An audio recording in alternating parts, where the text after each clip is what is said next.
السلام علیکم ورحمۃ اللہ وبرکاتہ۔ بسم اللہ الرحمن الرحیم۔ دعوت نبوی کی مثال حضرت ابو موسیٰ رضی اللہ عنہ سے مروی ہے۔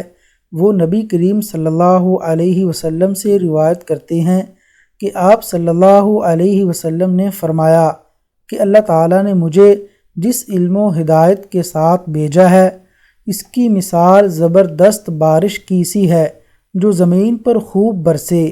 بعض زمین جو صاف ہوتی ہے وہ پانی کو پی لیتی ہے اور بہت سبزہ اور گھاس اگاتی ہے، اور بعض زمین جو سخت ہوتی ہے وہ پانی کو روک لیتی ہے۔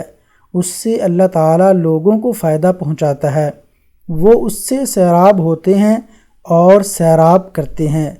اور کچھ زمین کے بعض خطوں پر پانی پڑتا ہے جو بالکل چٹیل میدان ہوتے ہیں، نہ پانی روکتے ہیں اور نہ ہی سبزہ اگاتے ہیں۔ تو یہ اس شخص کی مثال ہے جو دین میں سمجھ پیدا کرے اور نفع دے۔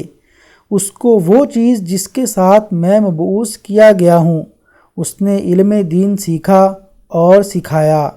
اور اس شخص کی مثال جس نے سر نہیں اٹھایا یعنی توجہ نہیں کی، اور جو ہدایت دے کر میں بھیجا گیا ہوں اسے قبول نہیں کیا۔